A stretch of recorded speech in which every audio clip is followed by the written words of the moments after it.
I declared this the summer of experimentation. Now that summer is coming to a close, it's time to recap what that summer actually looked like. Today, I'm going to give a breakdown of the big things that happened over the last 3 months during my summer of experimentation. I'm going to talk about the wins that I had, why I almost thought that this summer of experimentation was a flop, and the lessons that I'm going to walk away with. So, let's get into this very fun, very chatty episode. So, if you're not familiar with what I'm talking about, back in episode 60, back in June, I talked about how summertime is the perfect time to start experimenting and working on your marketing. And so I declared that for the next 3 months, I was going to take on my own experiments. I was going to test things out, and I'm going to share with you what that exactly looks like. So go back to episode 60 where I broke down exactly what that looks like. And then you can come back to this episode right here to see my full results of what happened. So with this summer of experimentation, I want to start off with the wins, some of the things that I took away while I went over these past 3 months. This summer of experimentation, it really helped me to realize that writing is something that I really enjoy doing. And that really took hold and that really presented itself when I decided that I was actually going to create a Substack page. So for those of you who are not familiar or don't really know what that is, Substack is like a blog and email platform rolled up into one. And so what you post on like this blog type platform, it then can go emailed out to people that subscribe to your list. And so I have been wanting to play around with writing for a while now. And during the summer of experimentation, one of the things I decided to do was explore some of the interests and explore some of the things that I was like, you know what, I've always kind of wanted to do this and just go where my mind and go where my interests led me, and it led me in that direction. And I've been enjoying that so far. Now, I cannot speak to the direct ROI at this point. I think is very much too soon to tell. But on a personal side, I definitely enjoy being on that platform. And part of the summer of experimentation was also seeing like what lights me up and what do I enjoy. Writing is something that I very much enjoy. And so Substack was a really great way for me to really engage on that side of things. So that was the first big win that came out of this. Now, the writing portion of it, it shouldn't have been a huge surprise. I very much enjoy writing out the scripts that I do for reels on Instagram. I write out everything for this particular podcast. Everything is all outlined and scripted out word for word. It's not just a couple bullet points and then I just talk off the cuff. I really take a lot of time and intention of writing every single thing that I want to have down. So the fact that I very much wanted to write should not have been a surprise, and yet it was that I really want to lean a little bit more onto that side of things. And so it was great that during this summer of experimentation, I could lean a little bit more onto that inclination. Now, the second one that I had during the summer of experimentation was realizing the types and styles of content that seem to resonate with people in my audience. Now, this was one of the core main goals of the summer of experimentation, of seeing what resonates with people. And the thing that I learned, fortunately, unfortunately, was that there is one particular style of content on Instagram that seems to perform very well for me. And that is a voiceover video. On Instagram, it seems that people like my voiceovers. Now, I have a few suspicions as to why, and I want to break down why in particular. First things first, I personally find it easier for me to just do a face to camera video where I just set the camera up, I speak into the camera, and I read off of a script that I've previously written, which obviously ties very much back into my first point about writing things out and calling it a day. And I just feel that that's super easy, super fast, super quick for me. But I have found during the summer of experimentation that voiceovers actually perform a lot more. I had seen a very large increase in the amount of shares, the amount of comments, the amount of likes that I got based off of that particular style. And I have a suspicion that it's because of a few different things. First, it's a style that I don't typically do. I tend to do a lot more face to camera type content. And so whenever I do something that is different, that's automatically going to get a little bit more engagement. People are going to look at it a little bit more because it's something different than what I'm used to doing. So that's the first thing. The second thing that I think really helps people to really engage with me on this type of content, this voiceover style content versus other things that I do, is that in the voiceover type of content, I'm showing a little bit more personality. Now, if you are aware of my story at all or know where I came from a corporate structure where it was very much buttoned up. It was very much to the point. It was very much about being professional and professionalism and all the things that go along with that. And there's a lot to be said about that, showing up as a professional, specifically as a Black woman. But I think that when I do these voiceover styles, I'm actually a little bit more inclined to show a bit more personality and a bit more style and show things that I'm not typically showing when I just do a face-to-camera type video. And so I think that that gets people to really connect with me on a deeper level, and it gets people to want to engage. And the other portion of it is that when I do the voiceover style video, I'm including a lot more visually engaging elements. And so it has way more clips. It's not just me looking at a camera and talking. I'm having a lot of B-roll footage. I'm having a lot of images of me doing things out and about, and people get to see a hint of insight into what it is that I do on a day-to-day basis. Again, more of that personality. And so the visual engagement plus the peek at my personality and style, the more connection and difference from what I typically do, I think that all made for the right ingredients of, okay, this is getting me more engagement. Now, I have to say that it's a little disappointing for me for that because, like I said, I'd rather just sit down, talk in front of a camera and call it a day. And I don't personally have a full bank of B-roll footage that I can just pull from, so I could just go boop, boop, boop, edit something real quick in InShot, my editor of choice, and put it out there. I have to be a little bit more intentional. So the one that I had is that, yes, I know what is going to connect with people, and I know where I can experiment more so into the future. The downside is it's a bit of a stretch. It has me to thinking a little bit more in advance of what it is that I'm going to do, thinking more of the different shots that I want to have. Although that's something that I help people and clients with all the time, of planning out shots, and it's something that I'm actually very good at, of being able to plan out detailed shots, plan out wide angle shots, all of these things. That's what I did in my corporate job, a lot of planning out, video content. But again, I don't have that bank yet.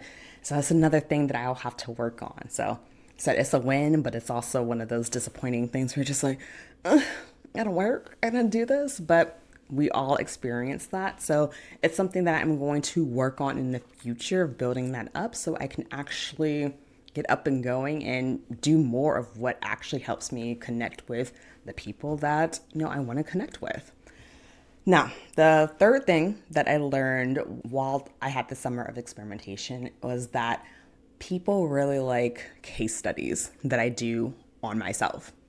This whole podcast episode is kind of a culmination of that as well. And I didn't realize how meta of a situation this would be, but it turns out people are nosy. That shouldn't be shocking or headline news, but people are nosy. People want to know what you're doing, how you're going about doing things. And one of the posts in particular that got a lot of attention and a lot of people saying like, oh my gosh, this is so good. This is really great. It's so interesting to hear about this, was a case study that I did on myself about how I analyzed over 100, close to 200 emails that I had sent, and using that to determine what style of emails I should be sending out to my list more often. And I gave a full breakdown on Instagram, and I think I talked about it here on this podcast before, but I gave a whole breakdown of what I thought was going to work, how I was leaning in the wrong direction, that I needed to pivot, and all of these other things. People really enjoyed that. They saw that, like, oh, this is how your marketing brain works. This is how you analyze data. This is how you think about marketing and crafting your message. And having that insight into that helped people see, like, oh, okay, this is how she thinks about things. And then at the same time, being able to say, okay, if this is how she thinks about things, if I worked with her, maybe this is something that she can go and apply to my business so I can, get these same revelations as well. So I also see that I need to do more of these types of breakdowns of what I'm doing, my process, behind the scenes type thing. And my little perfectionist self kind of doesn't like that because, oh, what if I mess up? What if I didn't learn anything great and all these other things? And, all those things were running in the back of my head. But also, that's the honest reality of things. And people love that type of connection, authenticity of saying, yep, this worked, or nope, this flopped. And people feel closer after being able to see and recognize that. And so that's something else I'm going to be doing more of in my content. So I consider that a win of something more that I should be doing. So I broke down the 3 things that I learned. I learned that I love writing. I'll be doing more of that. I learned that people love my voiceover content and see my personality and connection. So I'll be doing more of that.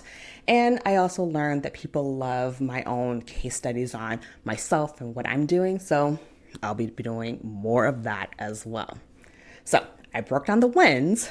Let's talk about why I almost thought that this summer of experimentation was a flop. Now, one of the things that had me thinking that this summer of experimentation was a flop was the fact that I was doing too much. So here's what I mean when I said that I was doing too much. Now, I knew going into that doing too much meant testing too many things, trying too many things, expecting to get results on too many things.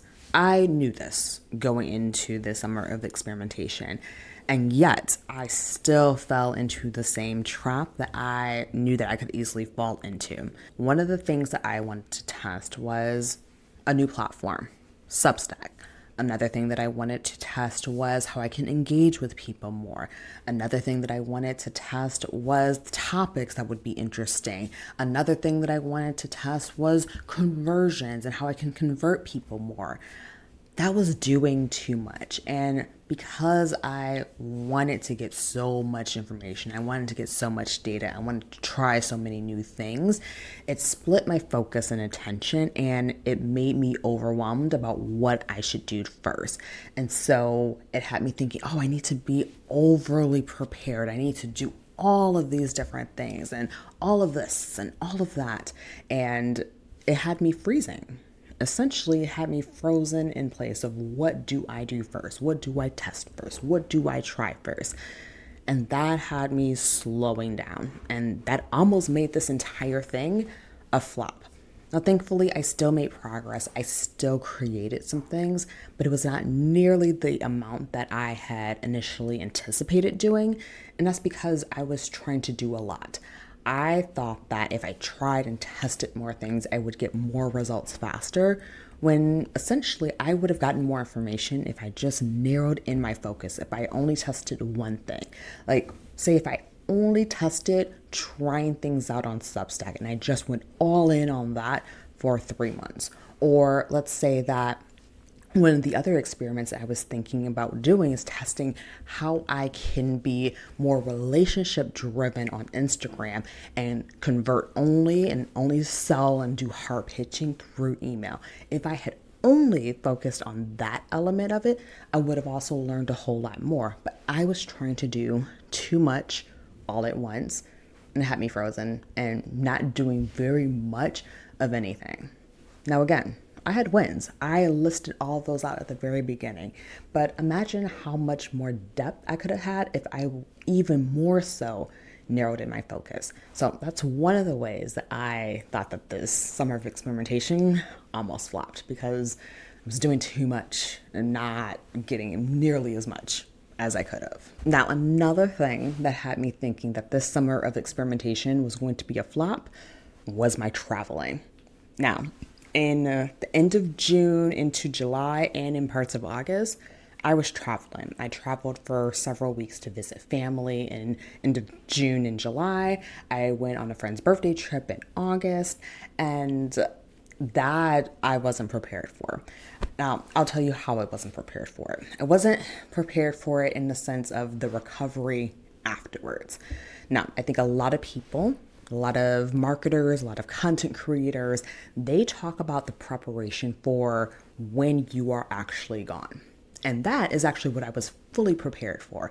I had content planned out for that entire time. I had, for that time in end of June into July, it was a couple weeks into July, I had content planned. I had emails planned. I had podcast episodes planned. I had all of these things staggered, ready to go, pre-scheduled, edited. They were fine. It was great.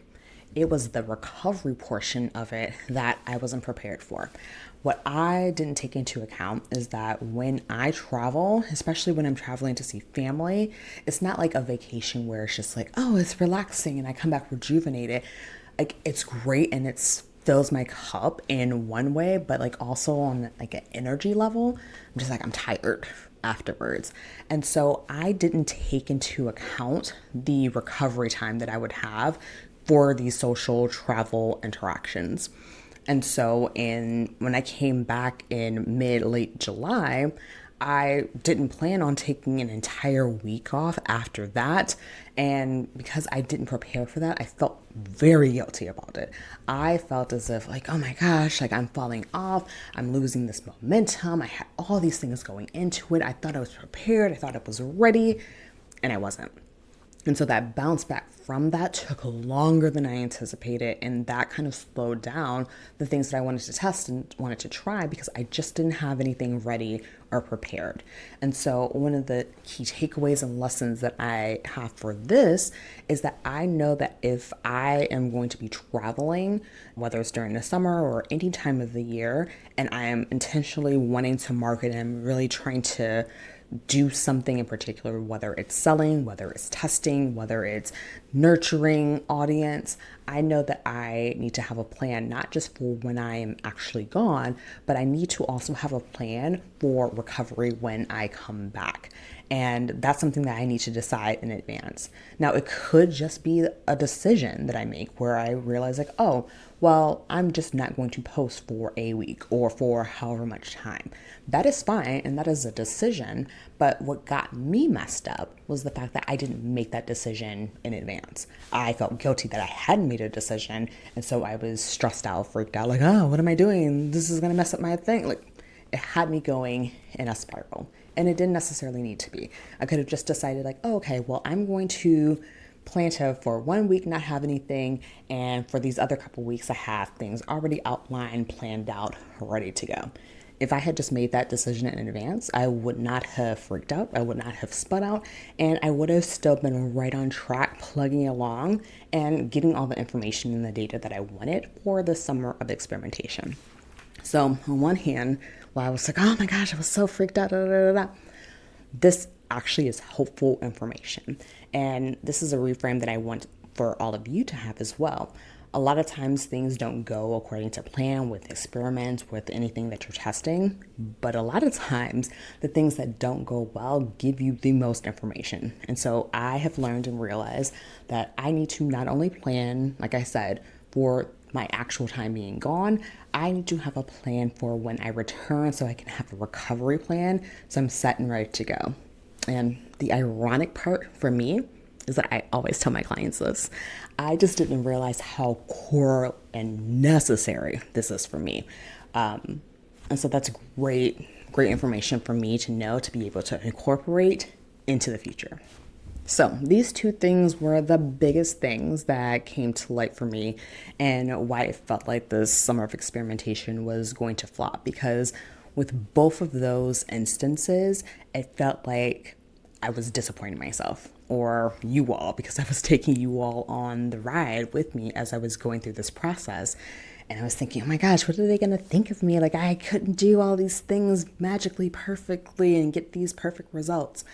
And at the end of the day, I realized that this is helpful for people to be able to see that, okay, you need to narrow your scope. You need to give yourself grace. You need to give yourself a plan. You need to plan for your energy. You need to plan for all of these things. And that is helpful if you are creating a plan for marketing your business and creating content and all of these things. And so the next time that I plan out this summer of experimentation or wherever I brand this for the fall, that's going to be helpful for me to take into account when I'm planning things out. So like I said, in the moment, it felt like a flop. I was just like, oh, this is terrible. I'm not posting as much as I wanted.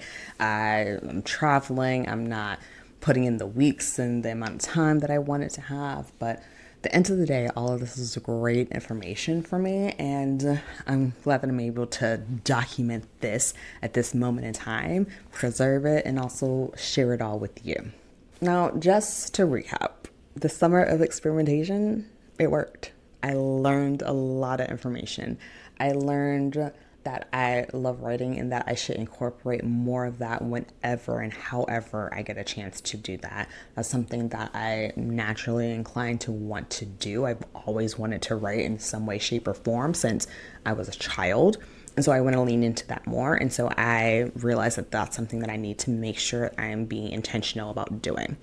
I also learned that people really want to engage with me and see what I'm like behind the scenes and how it is that I'm doing things, my personality, and they really want to connect with me. And that gets people engaged, particularly the people who have been following me for a while. They're just like, oh my gosh, Danielle, I did not realize that about you, or you're so funny, or just like, oh my gosh, I didn't know this random thing that we're randomly connected on. And so that taught me that I need to create more of those moments so that people can connect with me. And I've always been like, oh, I don't know, people don't find me interesting, or I don't know. I've never allowed people to have a chance to do that. So I learned that I need to do more of that. And I need to show people behind the scenes of what it is that I'm working on, what I'm learning, the things that I'm taking away, and how I'm applying that, and the results of that at the end of the day. So those are some of the things that I learned, as well as don't try to do too much. I'm always trying to do too much. I have clients who are also trying to do too much. So we're going to be on this journey together of narrowing in our focus, doing one thing at a time, and allowing that one thing to give us so much information that we can move very fast on. So there's that. And also when traveling, which I love to travel, you all. Like I don't know if you all realize, with my previous job, I was traveling around the world. Dubai, around the country. Like that's one of the things that I always did.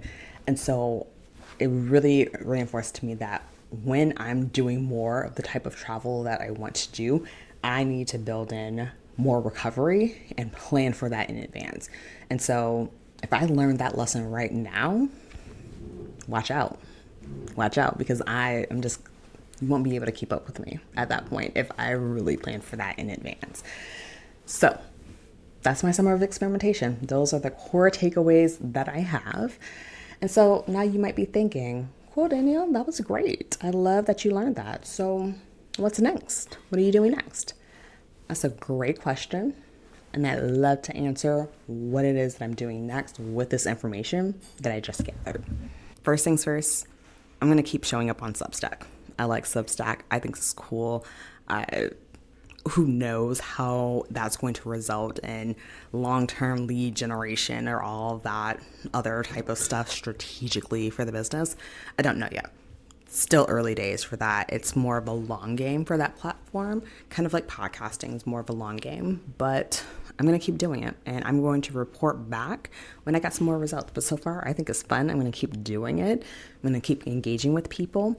And another thing is because I like that, and I kind of see a vision for it connecting to this particular podcast as well. And so I think that there could be a cool synergy there that I want to test out in the future. So be on the lookout for that. So if you are a Substack person or you're at least curious, I'm going to have the links to that in the show notes. Go and check it out. Follow me there.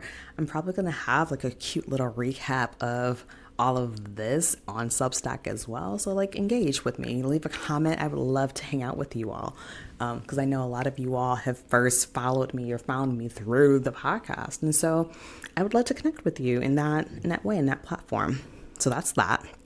The second thing that I plan on doing and testing is around hooks. I have been saying for literal years that I want to practice getting good at hooks. Now, I think I'm actually going to do it this time. And so you all peer pressure me into making sure that I actually do it. But here's why I have this inclination that I need to work on my hooks. Hooks are a really great way to be able to capture attention, and it's such a transferable skill in marketing. A good hook can translate into a very good email subject line. It can translate into a great video intro, into a great podcast intro, into a carousel cover image. All of those things are great transferable skills. Oh, elevator pitch. Like it's a great elevator pitch of being able to introduce yourself to other people. Being able to craft a great hook is just a really great skill. And so that's one of the things that I want to work on. What is the type of hook that works best for me and my personality style? What hook really engages with my audience and the people that I want to interact with and call into the community that I want to create? I think that's a really great use of my time. And so that's something that I want to work on as well. And the third thing, kind of going back to one of the things that I learned with the content that really works for me is I need to film myself more. Just doing things and living life. I need to do more of that. Like I said, doing voiceover style video seems to really connect with people, and that requires me having more clips of myself just doing things and living life and all this other stuff. And so I'm gonna need to have some more B-roll footage of me. And so I'm gonna have to experiment with that, finding my angles, doing new things, and this is part of it. If you're watching this on YouTube, I'm actually recording this in a little bit different spot because I'm experimenting with that too, new video angles for things. So there we go. Those are the three things that I'm going to be working on in the future. It is not doing the most. It's three things, but I'm not going to be doing it all at once. The third thing, as far as filming, is kind of more of a passive thing that I just need to habit stack into the things that I'm doing. The very active thing that I'm going to be doing is going to be the hooks. And so where I'm going to focus on that first is in video. That's going to be the main thing that I'm going to do. So it pairs very well with the B-roll that I'm doing. Yeah, that's what I'm doing. That was my summer of experimentation. Now, several of you over the time that I've been doing this experiment have reached out to me saying like, oh, this is so great. This is so cool. I love what you're doing. I should do something very similar. So I'd love to know, did you end up doing the same thing? Did you end up doing some of the same things that I did? Have some of the same struggles? Did you have different struggles? I would love to hear from you. So either you can reach out to me on Instagram, you can follow me at Danielle.R.Harris. Reach out to me there. I would love to hear what it was that you did, what you've learned, your takeaways, your ups, your downs, all of it. We can talk about it together, or you can email me. You can go to the link in the show notes. You can join my email list and we can email back and forth about what or some of the things that you learned during this time. I would love that too.